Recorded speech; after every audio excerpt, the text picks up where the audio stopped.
Welcome back friends. तो बहुत सारे एस्पिरेंट की डिमांड थी कि एक मैराथन क्लास लाई जाए कंप्यूटर के ऊपर। तो आज हम कंप्यूटर पे A to Z हम बात करने वाले हैं। कंप्यूटर के स्टार्टिंग से लेकर एंड तक हम इसी क्लास के अंदर रिवाइज करने वाले। जो भी एस्पिरेंट जिन्होंने कंप्यूटर कभी पढ़ा नहीं है तो वो ये क्लास बिल्कुल भी ना देखें, क्योंकि हम यहाँ पर क्विक रिवीजन करने वाले हैं। जो आपने पढ़ा है वही चीज़ें हम रिवाइज करेंगे। कुछ हो सकता है आपको एडिशन भी देखने को मिले, यहाँ पर नई चीज़ें भी ऐड होंगी। तो आइए स्टार्ट करते हैं।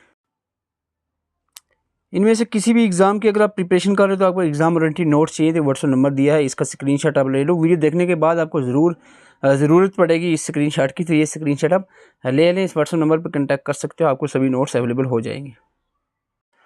तो हम क्विक रिवीजन करने वाले हैं। या हालांकि ये जो कंप्यूटर के हमारे नोट्स हैं ये 21 पेजेस की है, कोई इतने बड़े लेंथी बुक नहीं है पूरी की पूरी, या कॉपी पेस्ट किए हुए जैसे होते हैं वो नहीं है। आपको जस्ट पॉइंट टू पॉइंट जो हमने नोट्स बनाए हैं मोस्टली आप सबके पास ये अवेलेबल होंगे, लेकिन आपने पॉइंट टू पॉइंट यहाँ पर पढ़े नहीं होंगे। तो आज यहाँ पर हम जल्दी से 20-25 मिनट के अंदर कंप्यूटर को एक बहुत फास्ट स्पीड में हम यहाँ पर देखने वाले हैं, ताकि एक नज़र से आपको गुजर जाए, क्योंकि ऐसे फाइनेंस का एग्ज़ाम तो बस आने ही वाला है। अब उसके लिए आपको नज़र भी लगी हुई है तब तो भी काफ़ी रहेगा। बहुत फास्ट हम बात करेंगे आज। इंपॉर्टेंट पॉइंट्स, थोड़े से बेसिक जो कंसेप्ट है मैं काफ़ी स्पीड में जाऊंगा। जहाँ पर मुझे लगा है ज़रूरत कि रुकना चाहिए तो वहाँ मैं रुकूंगा। थोड़ा सा ध्यान से सुनना भी है और देखना भी है। कोई अगर जल्दबाजी में वर्ड इधर उधर हो जाता है तो माफ़ी चाहता हूँ। सबसे पहले हम बात करें इंपॉर्टेंट पॉइंट्स। कंप्यूटर वर्ड जो है वो लैटिन लैंग्वेज से लिया गया है, कंप्यूटर वर्ड से लिया गया है। इसका मतलब है to calculate. Father of computer Babbage को कहते हैं, चार्ल्स बेबेज को। डिफरेंस इंजन भी और एनालिटिकल इंजन भी इसी ने बनाया था, चार्ल्स बेबेज ने। फादर ऑफ मॉडर्न कंप्यूटर जो है वो एलन ट्यूरिंग को कहते हैं। JKSSB है, कुछ भी पूछ सकती है, इस तरह के क्वेश्चन भी पूछे जाते रहे। First computer of India, India का सबसे पहला कंप्यूटर सिद्धार्था है। और ये जो क्वेश्चन है first super computer of India, मेरे हिसाब से पिछले 4-5 सालों में 5-6 बार एग्जाम में पूछा गया। तो परम 8000 ये एग्जाम में पूछा गया बहुत बार। First super computer of India. First super computer of world की बात करें तो क्रे फास्ट जो है ये first super computer of world है। फीचर्स ऑफ कंप्यूटर की बात करेंगे। फीचर्स ऑफ कंप्यूटर में आपने जो इंपॉर्टेंट पॉइंट याद रखना है, स्पीड भी आपने याद रखना है। मोस्टली जो स्पीड कंप्यूटर के प्रोसेस की होती है वो किस रेट पे मेजर की जाती है? मिलियंस ऑफ इंस्ट्रक्शंस पर सेकंड। मिलियंस ऑफ इंस्ट्रक्शंस पर सेकंड यानी मिप्स, मिलियंस ऑफ इंस्ट्रक्शन पर सेकंड में मेजर की जाती है स्पीड ऑफ कंप्यूटर। ये सिंपल कंप्यूटर की बात है। अगर आपको पूछा जाए कि सुपर कंप्यूटर की स्पीड किस में मेजर की जाती है तो फ्लॉप्स उसका आंसर रहेगा, फ्लॉप्स। एक्यूरेसी की बात करें तो high degree of accuracy computer show करता है, इसमें कोई बात नहीं है। स्टोरेज जो डिपेंड करता है, आप एक्सटर्नल स्टोरेज के सेकेंडरी डिवाइस भी यूज़ कर सकते हैं स्टोरेज कैपेसिटी को बढ़ाने के लिए। वर्सलिटी की बात करें तो डेफिनेटली जो है computer can do different types of work simultaneously, यानी अलग अलग काम एक वक्त में कर सकता है computer. They can perform multiple task. Versatility अगर आपको पूछा जाए कंप्यूटर का कौन सा करेक्टर है तो इस करेक्टर का मतलब होता है मल्टीपल टास्क। कंप्यूटर एक वक्त में काफ़ी टास्क, मल्टीपल टास्क वो कर सकता है। जैसे मैं यहाँ पर एक रिकॉर्डिंग भी चल रही है, वीडियो PDF भी ओपन हुई है, पीछे बैकग्राउंड में म्यूजिक भी मैं लगा सकता था तो वो भी चल सकता था। मल्टीपल, ये तो एक सिस्टम है। कंप्यूटर, मोबाइल भी एक कंप्यूटर ही समझ लो आप। ऑटोमेशन की बात करें, once the instruction to do anything, instruction जब भी दी जाती है किसी चीज़ करने के लिए कंप्यूटर को, तो computer does it work automatically, वो खुद कर देता है। कंप्यूटर चाहे कैलकुलेटर हो, अगर हम 2+2 करेंगे तो 4 वो खुद आ जाएगा प्लस होकर। डिलीजेंस क्या होता है? डिलीजेंस कौन सा करेक्टर है? डिलीजेंस होता है कंप्यूटर थकता नहीं है। Lack of computer is free from tiredness, lack of concentration lack नहीं होती कंप्यूटर की, और थकता भी नहीं है, ये खास बात है, इसको डिलीजेंस कहा जाता है। सक्रेसी और reliability and plug and play ये अदर करेक्टर्स हैं, ये इतने ज़्यादा इंपॉर्टेंट नहीं है, बात नहीं करूँगा इस पर मैं। आगे बढ़ते हैं। बहुत काफ़ी दिनों से मैं देख रहा हूँ जो पिछले कुछ एग्ज़ाम हुए हैं जनरेशन से क्वेश्चंस नहीं पूछे जा रहे हैं, तो मैं यहाँ पर चाहूँगा कि फ़िलहाल के लिए मोटा मैं यहाँ पर देखूँगा और स्किप करूँगा जल्दी से। कंप्यूटर जनरेशन में फर्स्ट जनरेशन में वैक्यूम, सेकंड में ट्रांजिस्टर, थर्ड जनरेशन में ICs, और फोर्थ जनरेशन में micro processor large scale integration, fifth generation में super large scale integration use हुई है। आर्टिफिशियल इंटेलिजेंस भी जो है वो फिफ्थ जनरेशन में यूज़ हुआ था। ये कुछ इंपॉर्टेंट पॉइंट्स हैं। जैसे कि अगर हम बात करें ऑपरेटिंग सिस्टम की, batch operating system first generation में, time sharing and multiple tasking operating system second generation में। साथ में अगर हम बात करें फर्स्ट में मशीन लैंग्वेज जो कि सबसे बेसिक बाइनरी नंबर्स में होती है 0 और 1 में, मशीन लैंग्वेज जो कि कंप्यूटर समझता है, फर्स्ट जनरेशन में यूज़ की गई थी। सेकंड जनरेशन में असेंबली लैंग्वेज के साथ साथ बाकी अदर हाई लेवल लैंग्वेजेस भी यूज़ की गई थी। असेंबली जो है, बाइनरी और असेंबली, ये ऐसी लैंग्वेजेस हैं जो लो लेवल लैंग्वेजेस होती हैं। थर्ड जनरेशन में रियल टाइम शेयरिंग और अदर जो फोर्टेन, कोबाल, एल्गोल जैसी लैंग्वेजेस का भी यूज़ हुआ था। और फोर्थ जनरेशन में टाइम शेयरिंग, ग्राफिक यूजिकल GUI यानी ग्राफिक यूज़र इंटरफेस जो है यूज़ में आया। पास्कल और अदर जो है लैंग्वेजेस, फर्दर लैंग्वेजेस आ गई। और ख़ास करके फिफ्थ जनरेशन में आर्टिफिशियल इंटेलिजेंस का कंसेप्ट जो है आ गया है। रोबोटिक कंसेप्ट जो फिफ्थ जनरेशन में आ जाता है। हिस्ट्री ऑफ कंप्यूटर में भी उतना ज़्यादा मैं नहीं घुसूँगा, थोड़ा सा आप इसमें अपने लेवल पे आपने रीड आउट की भी होगी। मैं नहीं कहूँगा बिल्कुल स्किप कर दो, एक थोड़ा सा इसमें नज़र लगा सकते हो। लास्ट के कुछ कंप्यूटर्स हैं जैसे ENIAC, EDSEC, इनवैक, यूनिवैक वगैरह जैसे कंप्यूटर के बारे में नॉलेज होना ज़रूरी है। किसने लाया, क्या है, ये आपको पता होना ज़रूरी है। आगे बढ़ते हैं कंप्यूटर आर्किटेक्चर के ऊपर। कंप्यूटर आर्किटेक्चर की अगर हम बात करें तो आप सबको पता होना चाहिए, इसके जो फादर हैं जिसने कंसेप्ट दिया था कंप्यूटर आर्किटेक्चर का, वो है वॉन न्यूमैन। इसने एक प्रोसेस, एक सिस्टम बताया था, जैसे कि कंप्यूटर आर्किटेक्चर में क्या होता है, input processing output storage, input processing IPOS, input processing output storage. तो ये आपने सीक्वेंस याद रखने कंप्यूटर आर्किटेक्चर या कंपोनेंट्स है कंप्यूटर की। इन कंपोनेंट्स में हम एक एक करके देखेंगे सभी कंपोनेंट्स के। सबसे पहले प्रोसेसिंग को देखेंगे। प्रोसेसिंग में हमारे पास CPU आता है, that is central processing unit, जिसको ब्रेन ऑफ कंप्यूटर भी कहते हैं। और CPU में फर्दर 3 पार्ट्स होते हैं। CPU ब्रेन ऑफ कंप्यूटर में 3 पार्ट्स होते हैं। वो 3 पार्ट्स कौन से हैं? Arithmetic logic unit ALU, control unit and register. तीनों पार्ट्स के बारे में ब्रीफ आइडिया होना ज़रूरी है। अर्थमेटिक लॉजिक यूनिट में फर्दर 2 सब सेक्शंस होती हैं। इसमें एक सेक्शन है अर्थमेटिक, जो कि परफॉर्म करती है एडिशन, सब्सट्रैक्शन, मल्टीप्लिकेशन और डिवीजन जैसे कामों को अंजाम देती है। और लॉजिक सेक्शन है वो कंपेयरिंग, सिलेक्शन, मैचिंग और मर्जिंग जैसे कामों को अंजाम देती है। आगे बढ़ें तो कंट्रोल यूनिट आ जाता है। इसका सबसे बड़ा इंपॉर्टेंट काम रहता है कि ये कंप्यूटर के जो इनपुट और आउटपुट डिवाइसेस होती हैं इनको कोऑर्डिनेट करती है, एक दूसरे से कनेक्ट करके रखती है। और ये बहुत इंपॉर्टेंट वर्क देता है इसका। ये कंप्यूटर को ये जो इनपुट और आउटपुट डिवाइसेस को कोऑर्डिनेट करने का काम जो है कंट्रोल यूनिट ही करती है। और रजिस्टर की बात करें, अगर आपको पूछा जाए सबसे फास्टेस्ट मेमोरी कौन सी होती है तो वो रजिस्टर कहलाएगी, फास्टेस्ट मेमोरी। ये आपने याद रखना है। ये CPU के अंदर ही एक क्विक स्टोरेज होती है, जो इमीडिएटली CPU यूज़ करता है मेमोरी को, वो रजिस्टर मेमोरी होती है। आगे बढ़ते हैं। यहाँ पर मेमोरी जो डिटेल से अगर हम देखें कंप्यूटर मेमोरी, इससे क्वेश्चन आपको पूछे जाते हैं। कंप्यूटर मेमोरी की अगर हम बात करें, प्राइमरी मेमोरी, सेकेंडरी मेमोरी और कैश मेमोरी 3 में भी डिवाइड करते हैं। कुछ लोग 2 में, कहीं कहीं 2 पर डिवाइड होता है प्राइमरी सेकेंडरी, और कहीं कहीं 3 में डिवाइड होता है primary secondary and cache memory. Primary secondary में क्या डिफरेंस है वो आपको पता होना चाहिए। और मेजरली हम बात करें तो प्राइमरी को हम देखते हैं एक एक करके।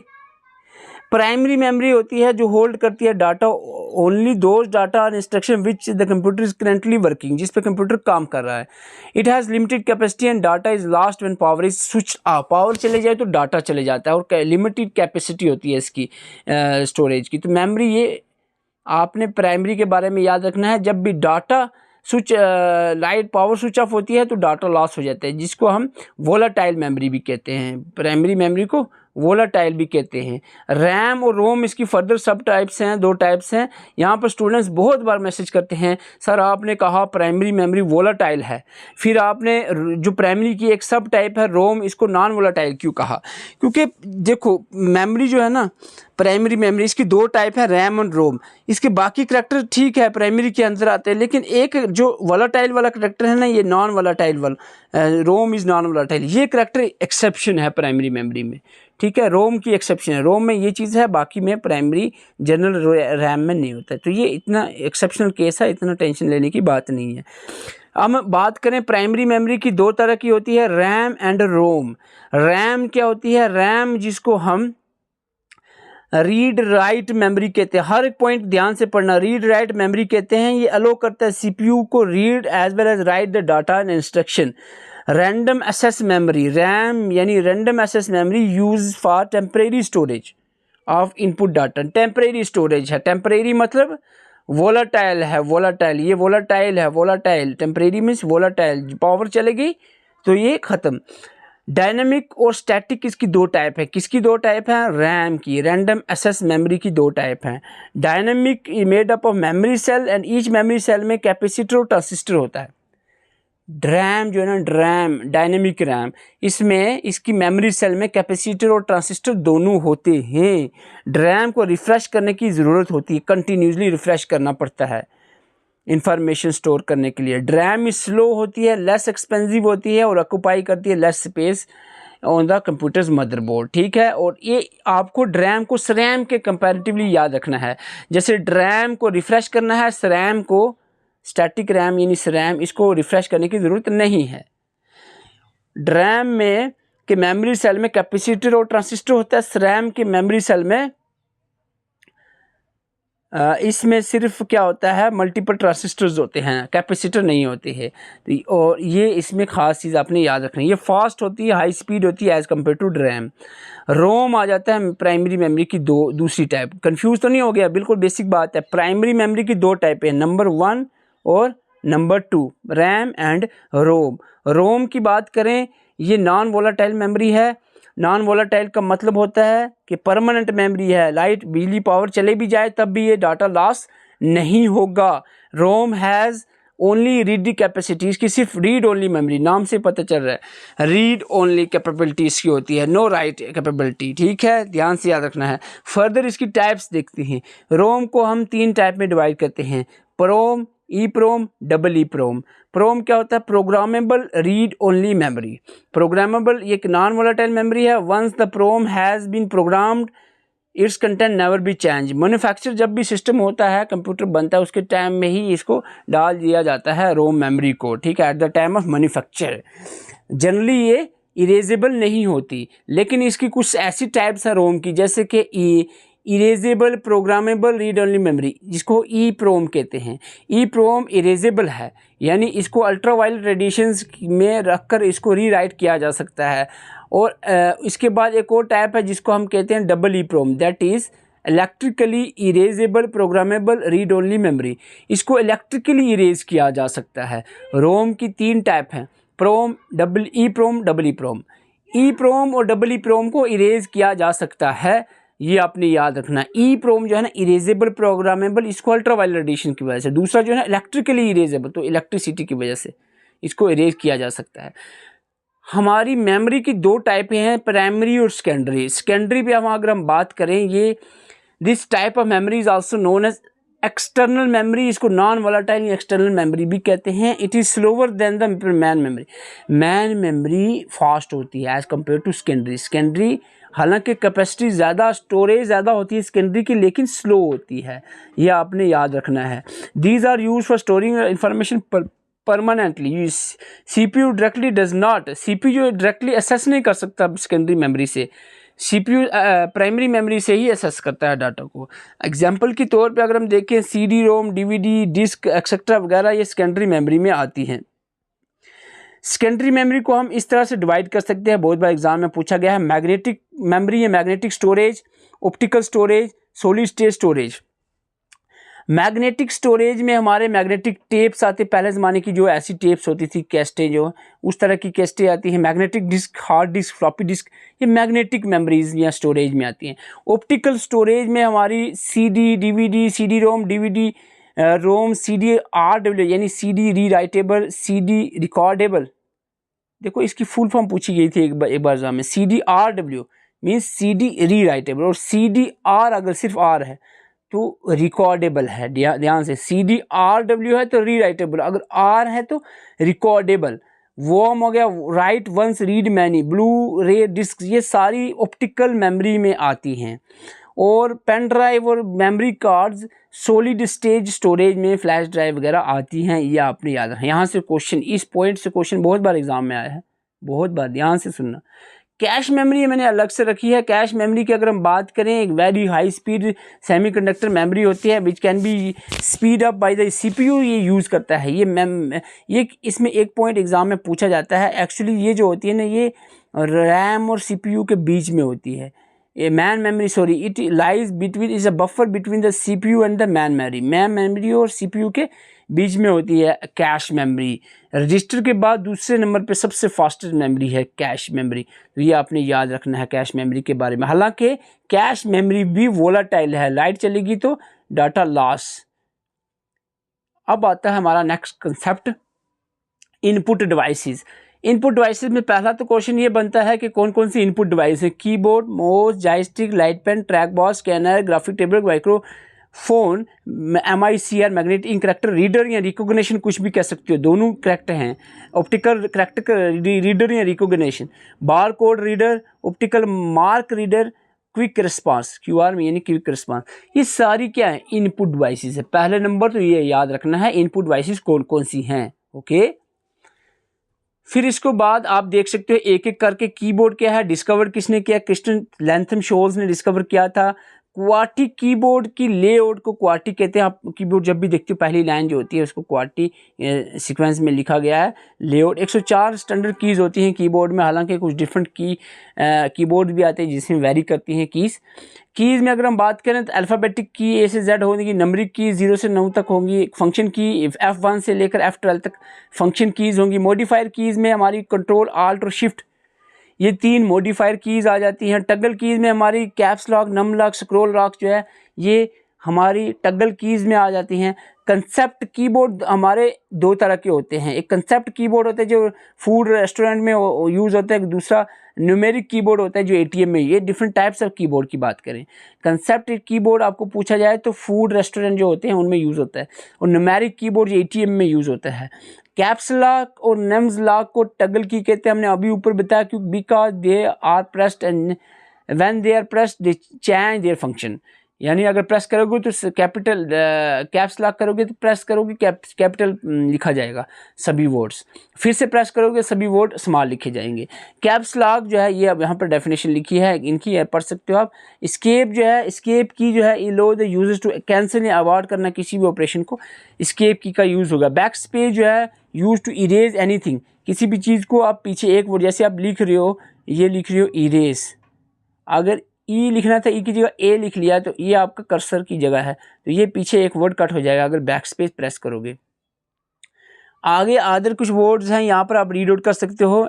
माउस की बात करें तो माउस जो है डॉगलस एंगलबर्ट ने ये डिस्कवर किया था। ऑप्टिकल और मैकेनिकल दो तरह के माउस होते हैं, ऑप्टिकल और मैकेनिकल।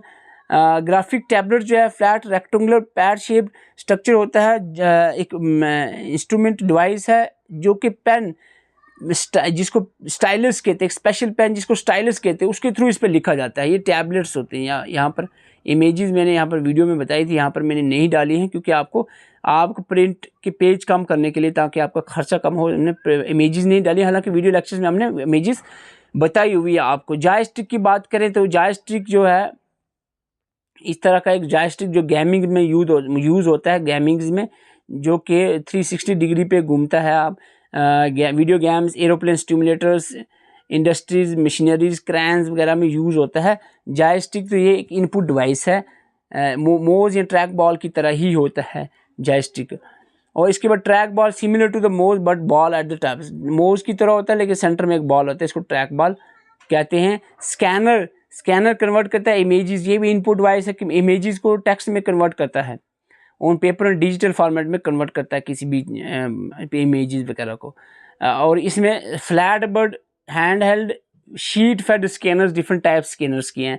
बारकोड रीडर को पॉइंट ऑफ सेल भी कहा जाता है, बारकोड रीडर को पॉइंट ऑफ सेल भी कहा जाता है। ये स्कैन और डिकोड करता है बारकोड्स को, जो डिफरेंट लाइंस होती हैं ऐसे किसी भी प्रोडक्ट के ऊपर बनी हुई।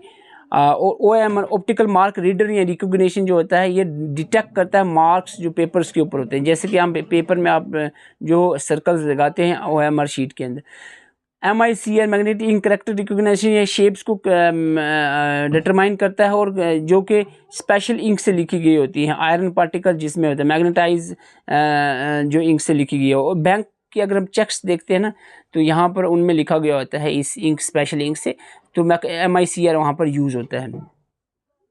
OCR ऑप्टिकल करेक्टर रिकॉग्निशन एक टेक्निक होती है, it is a technique for scanning printed pages. Translating it into using OCR वगैरह, ये हम बात कर सकते हैं। अगर आप कभी कभी क्या करते हैं इमेज से टेक्स्ट में कन्वर्ट करना होता है तो ये हम यूज़ करते हैं OCR का। और इसमें जो स्टैंडर्ड यूज़ होता है वो होता है ASCII, American standard code for information interchange. QR quick response, और इसके बाद अदर इनपुट डिवाइसेस में web cam, biometric sensor, touch screen, microphone वगैरह आ जाता है। आउटपुट डिवाइसेस की उतनी लंबी लिस्ट नहीं है। आउटपुट डिवाइसेस में monitor, printer, headphone, speaker, projector, GPS वगैरह आ जाते हैं। इसके अलावा कुछ ऐसे हैं जो कि बहुत कैटेगरी में आते हैं, जैसे modem, network card, touch screen, headset, fax, audio card, video card, sound card, ये बहुत कैटेगरी, बहुत मीन्स इनपुट और आउटपुट दोनों कैटेगरीज में आ जाती हैं। आउटपुट डिवाइसेस की अगर हम बात करें तो मॉनिटर सबसे पहला आता है पॉइंट हमारा। मॉनिटर को विजुअल डिस्प्ले यूनिट VDU भी कहते हैं। मॉनिटर इज 2 काइंड का होता है, तो 2 तरह का होता है। मोनोक्रोमिक जो सिंगल कलर को डिस्प्ले करता है, और दूसरा होता है आपका यहाँ पर मल्टीपल कलर को जो डिस्प्ले करता है।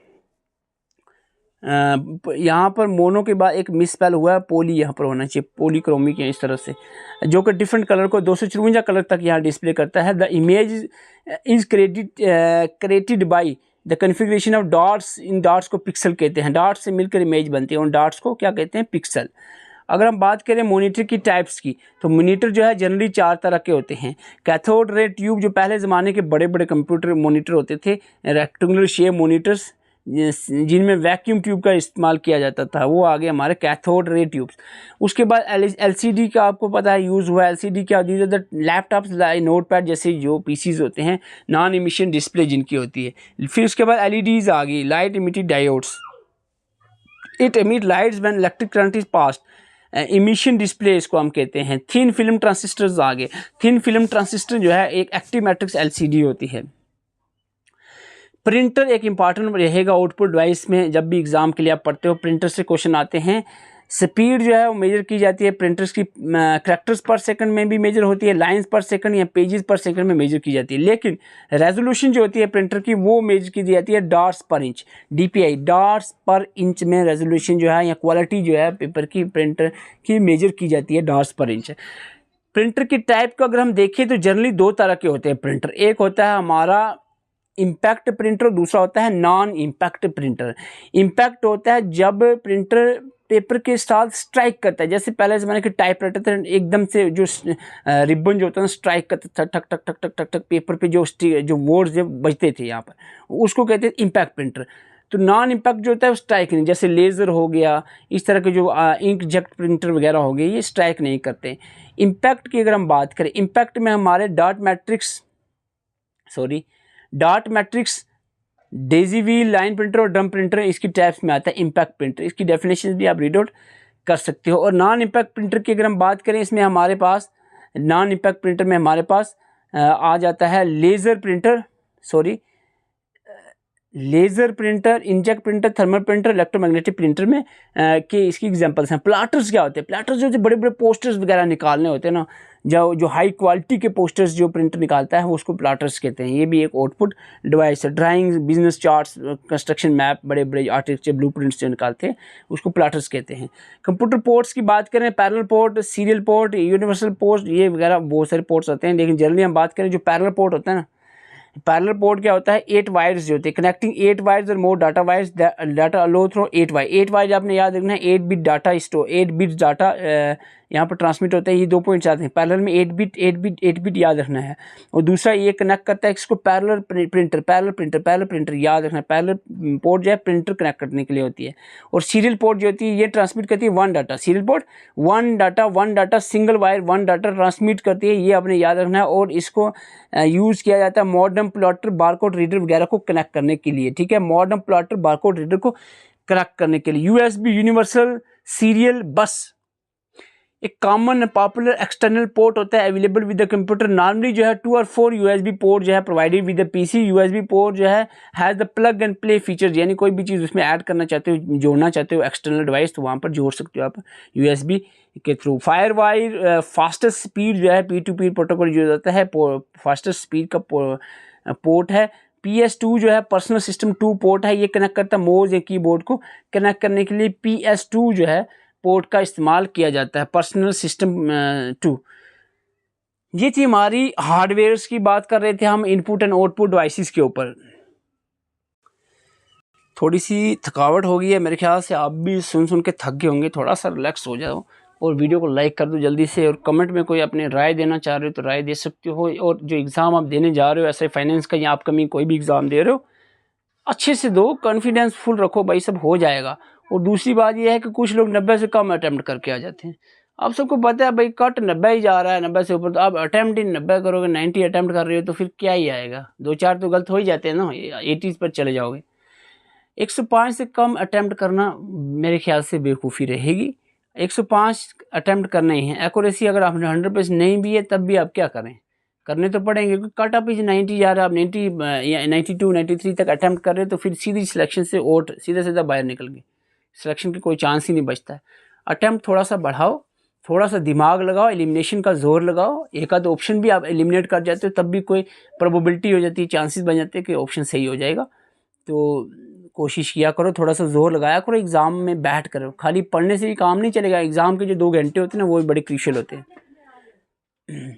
कंप्यूटर सॉफ्टवेयर बहुत थोड़ा सा काफ़ी टाइम हो रहा है, मैं थोड़ा अब फास्ट में जाने वाला हूँ। अगर आप डिटेल से वीडियो लेक्चर्स देखना चाह रहे हो, प्लेलिस्ट में आपको वीडियो लेक्चर्स मिल जाए। अगर ये नोट्स आपको चाहिए तो आपको स्टार्टिंग और एंड में मैंने नंबर दिया व्हाट्सअप, उस पर आप कंटैक्ट कर सकते हो। आपको कमेंट बॉक्स में भी नंबर दिया होगा, उस पर आपको अवेलेबल हो जाएंगे।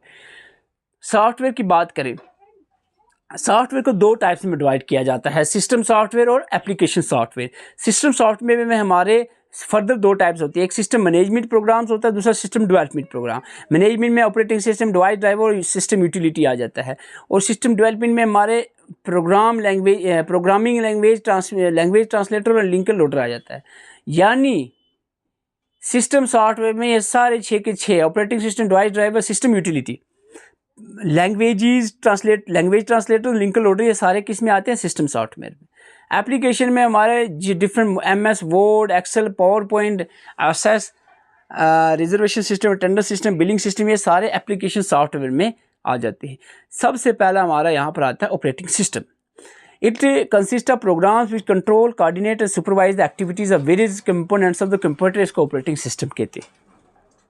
It provide the interface between the hardware और यूज़र के बीच में एक इंटरफेस है, एक ऑपरेटिंग सिस्टम।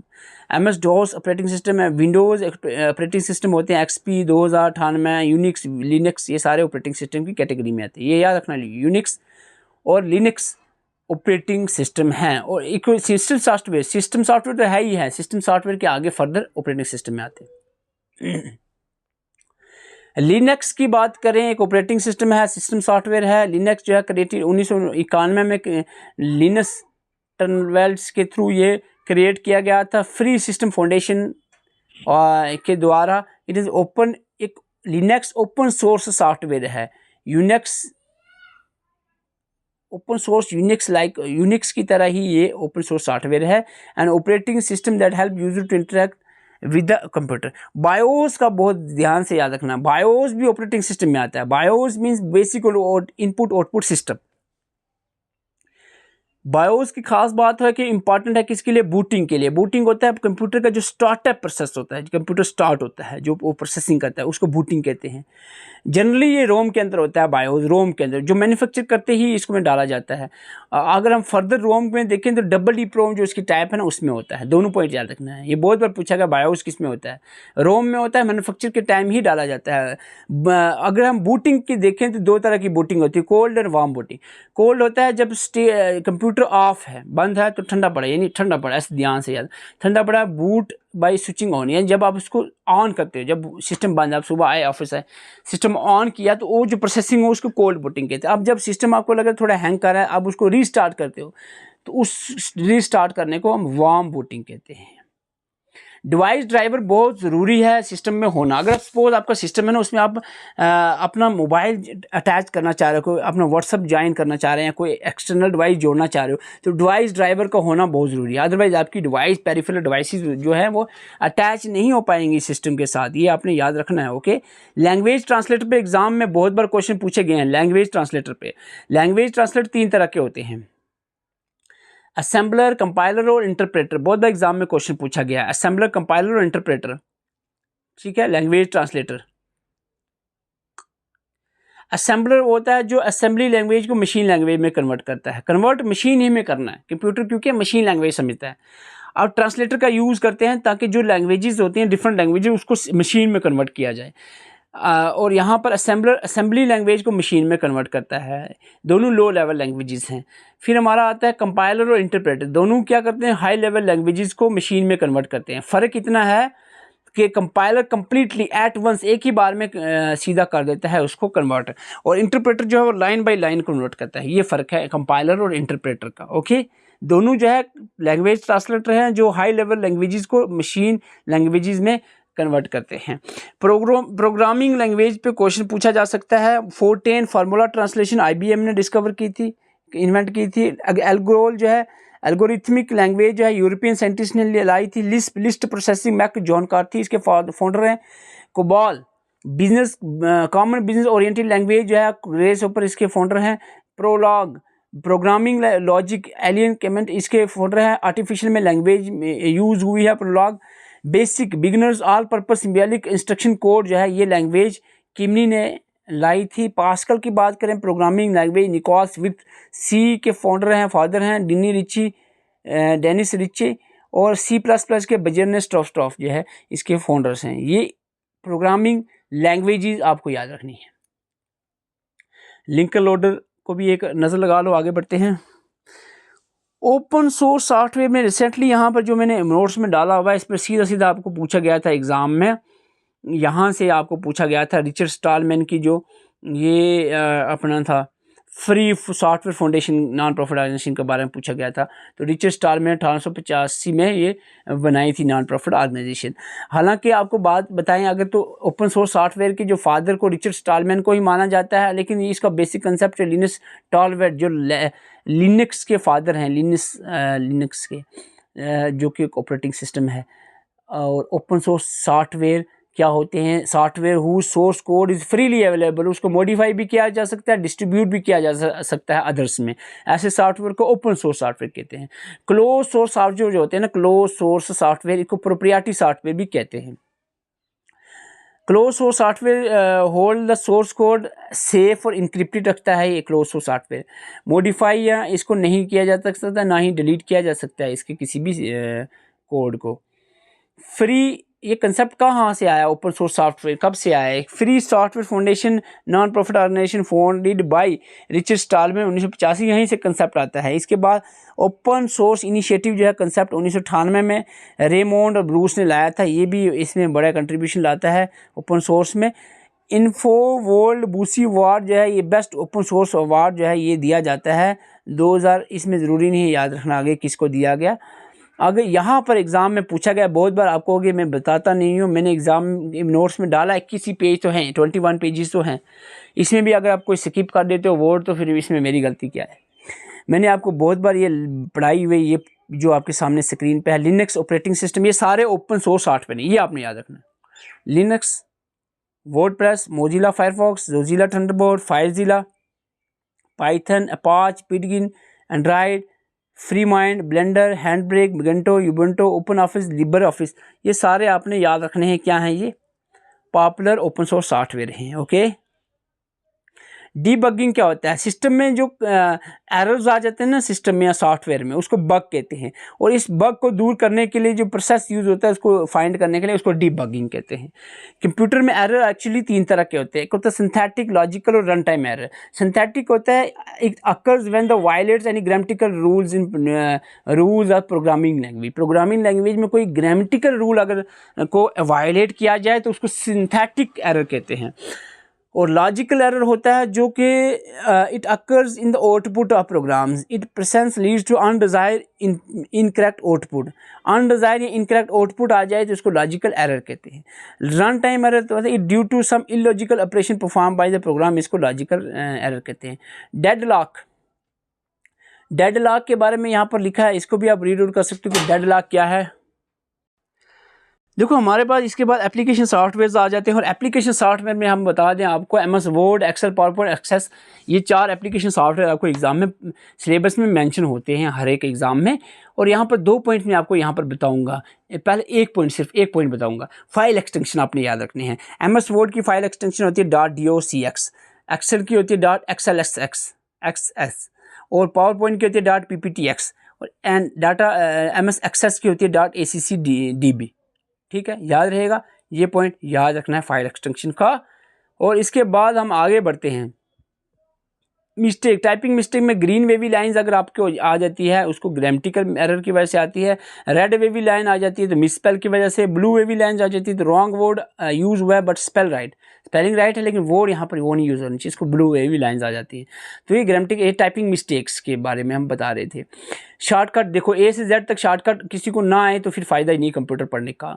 A से Z तक शॉर्टकट कीज़ में एग्ज़ाम में हम हमेशा पूछी जाती है। Ctrl+A यूज़ होता है सेलेक्ट करने के लिए, सेलेक्ट ऑल, सभी का सब, पूरा जो भी लिखा आपने Ctrl+A करोगे सब सेलेक्ट हो जाएगा।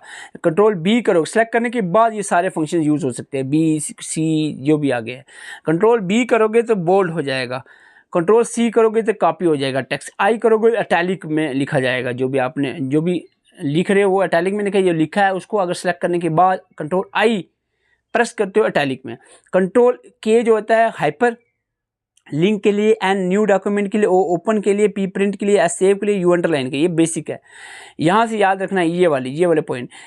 Ctrl+V पेस्ट के लिए, W जो है वो यूज़ होता है क्लोज के लिए और X यूज़ होता है कट के लिए, Y redo and Z undo के लिए यूज़ होता है शॉर्टकट की। टेक्स्ट की बहुत बार एग्जाम में पूछी जाती है इसीलिए मैंने यहाँ पर अलग से रखा। टेक्स्ट अलाइनमेंट, जो भी टेक्स्ट होता है उसको अलाइन कैसे करना है, ये आपको Ctrl+L से अलाइनमेंट लेफ्ट हो जाती है टेक्स्ट की, सारा टेक्स्ट जो है वो लेफ़्ट की तरफ अलाइन हो जाता है ऐसे।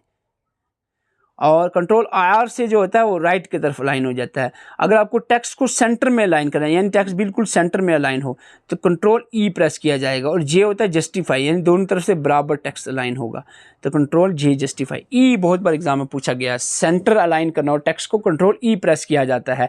इसके अलावा जो है अदर शॉर्टकट कीज़ आपके सामने हैं जो कि आप रीड आउट कर सकते हो। फंक्शन की F1 से लेकर F12 तक पूछी जा सकती हैं और अदर इंपॉर्टेंट कीज़ भी हैं। वीडियो पॉज करके इसको एक बार ज़रूर रीड आउट करें। थोड़ा सा यार अभी हो रहा है, मुझे ज़्यादा बोल दिया, थोड़ा सा पेन होने लग गया है। तो अब जो है इसको भी अदर इंपॉर्टेंट पॉइंट्स भी याद रखो। इंटेंशन क्या है, पेज ओरिएंटेशन दो तरह के होते हैं, पोर्ट्रेट और लैंडस्केप। MS वर्ड जो होता है उसमें जनरली पोर्ट्रेट ही होता है बाय डिफ़ॉल्ट, और पावर पॉइंट में बाय डिफ़ॉल्ट लैंडस्केप होता है। बाकी आप चेंज भी कर सकते हो पेज ओरिएंटेशन को। Gutter, margin, graph cap, footer, header वगैरह क्या होते हैं। एक्सेल में कुछ इंपॉर्टेंट पॉइंट्स हैं। फार्मूला एक्सेल का इजिकल टू साइन से स्टार्ट होता है। बाकी इसमें अदर इंपॉर्टेंट पॉइंट्स भी आप इसको एक बार देख सकते हो।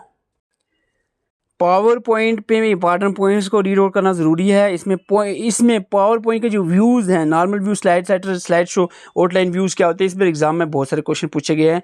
इमेज फाइल एक्सटेंशन पे इसकी फुल फॉर्म पे क्वेश्चन देखने को मिलते हैं। शॉर्टकट में मैंने ज़्यादा शॉर्टकट कीज़ नहीं है, पावर पॉइंट की मैंने 5 ही शॉर्टकट की बताई थी। F5 व्यू करना और स्लाइड शो को, Ctrl+M न्यू ब्लैंक स्लाइड को ऐड करने के लिए, Ctrl+N न्यू ब्लैंक प्रेजेंटेशन को ऐड करने के लिए, पूरी प्रेजेंटेशन नहीं डालनी है, Ctrl+N पावर पॉइंट की शॉर्टकट की मैं बता रहा हूँ, कुछ स्पेशल की शॉर्टकट की। बाकी जनरली Ctrl+C, Ctrl+A वगैरह वो कॉमन होती है सब में।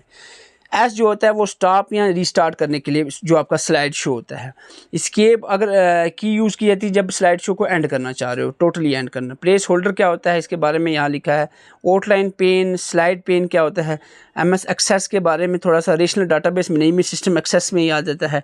इंटरनेट में इंपॉर्टेंट पॉइंट्स, इंटरनेट में एग्जाम में बहुत सारे क्वेश्चन पूछे जा सकते हैं। इवेंट कर्व इसके फादर हैं। ARPANET सबसे पहले जो प्रोजेक्ट आया था इसका कंप्यूटर का। IP एड्रेस क्या होता है, एक यूनिक नंबर होता है 4 सेट्स का, 0 से 256 के बीच में IP एड्रेस यूनिक नंबर होता है ये। और IP वर्जन 4 का जो 32 बिट का और 6 जो 128 बिट का होता है।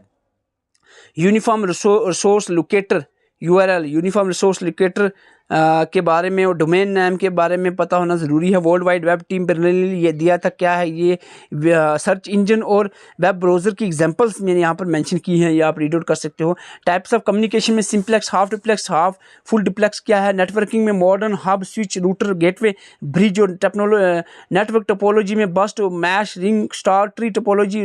और टाइप्स ऑफ नेटवर्क में पैन, लैन, मैन, वैन जो है इनकी फुल फॉर्म और इनकी एग्जाम्पल्स आपको पता होना। PDF क्या है, ईमेल क्या है, सारे कंसेप्ट आपको आपको क्लियर होना चाहिए। वायरस के बारे में पता होना भी ज़रूरी है, इसकी टाइप्स की अदर कंसेप्ट जो है वायरस के बारे में, और ख़ास करके कंप्यूटर की जो एब्रीवेशन है 4-5 क्वेश्चन तो इसी से आ जाते हैं। एब्रीवेशन मैंने 150 एक एब्रीवेशन यहाँ पर इंपॉर्टेंट डाली है, वो आप ज़रूर रीड आउट करें। रोल ऑफ इंफॉर्मेशन IT के बारे में यहाँ पर एग्ज़ाम में पूछा जाता है, इसको भी आप रीड आउट कर सकते हो। मैंने साथ में नंबर सिस्टम भी ऐड कर दिया है, ये भी आप एक बार समझ सकते हो। माफ़ी चाहता हूँ मैं कंटिन्यू पूरी क्लास नहीं कर पाया हूँ, जो मैंने लास्ट पे आपको पता है कुछ 4-5 मेजर कंसेप्ट को मैंने ऐसे ही चला दिया है, क्योंकि ज़्यादा बोलने से थोड़ा सा यहाँ पर स्टोमक में पैन होना लग गया है, तो इसलिए माफ़ी चाहता हूँ इसके लिए। अगर आप एग्ज़ाम ओरिएंटेड नोट चाहते हो, वो ये व्हाट्सअप नंबर दिया है, इस पर कॉन्टैक्ट कर सकते हो, और ख़ुद भी कोशिश करें अपने लेवल पे इसको पढ़ें। और 21 पेजेस का यहाँ पर कंप्यूटर के नोट्स हैं, इसको A to Z आपको याद होना ज़रूरी है। साथ में आपको मैं यहाँ पर 400 MCQs कंप्यूटर के प्रोवाइड कर दूंगा, GK के 1000 MCQs वगैरह, और सारे नोट्स जितने भी हैं MCQs के साथ थ्योरी नोट्स आपको प्रोवाइड किए जाएंगे। ज़रूर जो है उसको अच्छे से पढ़ा करो। आप पढ़ते नहीं हो, इसीलिए मैं आपको बता रहा था स्पेशली कि इसको जो भी पॉइंट मैं बता रहा था, आपने ऐसे ऊपर से नज़र लगाई होगी ना, नज़र नहीं लगानी है। ये जो ऐसे नोट्स हैं जिनको सिर्फ नज़र नहीं लगानी है, नज़र बुक को लगाई, चलो बड़ी है, आप 200 पेजेस की है तो नज़र लगाई। 21 पेज तो ये तो एक एक पॉइंट रट्टे पे होना चाहिए। Thank you for watching. Channel पर नए, चैनल को सब्सक्राइब कर सकते हैं। वीडियो अच्छी लगे तो लाइक ज़रूर कर दें।